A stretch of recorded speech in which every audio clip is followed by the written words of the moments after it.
আসসালামু আলাইকুম। মুস্তাফিজুর রহমান আমন্ত্রণ জানাচ্ছি এমটিভির আজকের আন্তর্জাতিক খবরে। ইসরায়েলের বিরুদ্ধে কেন ব্যবস্থা নয়, প্রশ্ন তুলল স্পেন।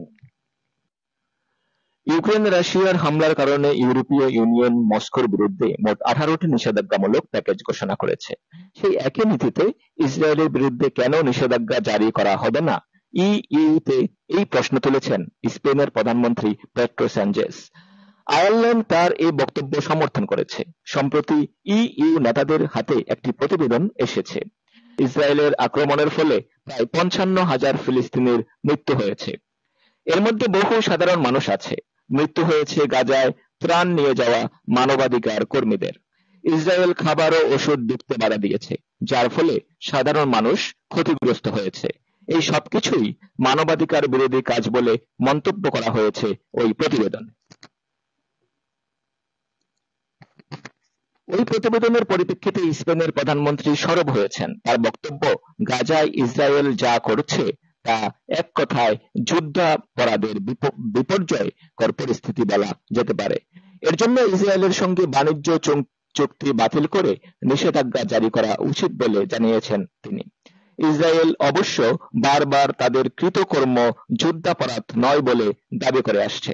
তারা বলেছে তাদের লড়াই শুধু হামাসের বিরুদ্ধে। কিন্তু স্পেনের বক্তব্য, ইসরায়েল ইউ এর সঙ্গে সই করা চুক্তির 2 নম্বর ধারা অমান্য করেছে। এর ভিত্তিতে ইসরায়েলের বিরুদ্ধে নিষেধাজ্ঞা জারি করা উচিত বলে দাবি করেছে স্পেন। এখন চলে যাচ্ছি বিরতিতে। বিরতির পর আরো সংবাদ নিয়ে ফিরব, ততক্ষণ সাথেই থাকুন। Crispy.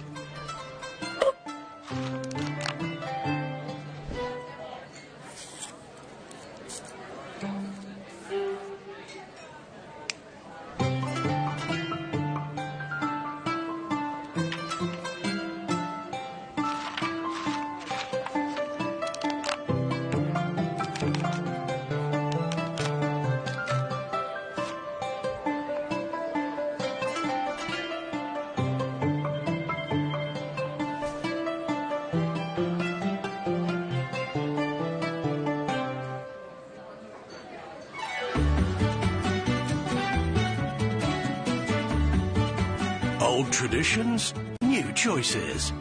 Enjoy it all as McDonald's brings you a delicious selection of the Macarabia, made with authentic Arabic flavors.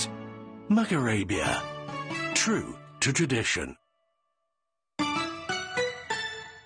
সাথে থাকার জন্য ধন্যবাদ। বাংলাদেশের প্রতি আন্তরিক কৃতজ্ঞতা প্রকাশ করল ইরান। ইসরায়েল ও তার সমর্থকদের সামরিক আগ্রাসনের বিরুদ্ধে ইরানের সঙ্গে সংহতি প্রকাশ করে বাংলাদেশ সরকার। বাংলাদেশের জনগণ এবং বাংলাদেশের বিভিন্ন প্রতিষ্ঠান যে ভূমিকা রেখেছে তার জন্য কৃতজ্ঞতা প্রকাশ করেছে ঢাকার ইরান দূতাবাস। বৃহস্পতিবার ঢাকার ইরান দূতাবাস এক বিজ্ঞপ্তিতে এই কৃতজ্ঞতা প্রকাশ করে। বিজ্ঞপ্তিতে বলা হয়, শান্তিপূর্ণ সমাবেশ, সহানুভূতিপূর্ণ বক্তৃতা, বিবৃতি এবং বাংলাদেশের সর্বস্তরের জনগণ, শিক্ষাবিদ এবং সামাজিক ও রাজনৈতিক কর্মীদের স্পষ্ট অবস্থানের মাধ্যমে প্রকাশিত এই সংহতি মানবিক সচেতনতা এবং ন্যায় বিচার, স্বাধীনতা ও জাতীয় মর্যাদার নীতিগুলোর প্রতি গভীর প্রতিশ্রুতির স্পষ্ট প্রতিচ্ছবি। ইরানি জনগণের ওই প্রতিরোধ জাতীয় ইচ্ছাশক্তির প্রতিফলন, যা দেশের সার্বভৌমত্ব ও ভৌগোলিক অখণ্ডতা রক্ষার জন্য দৃঢ় অঙ্গীকারের প্রকাশ। আজ এ পর্যন্তই। পরবর্তী এমটিভির আন্তর্জাতিক খবর দেখার আমন্ত্রণ রইল। ধন্যবাদ সবাইকে।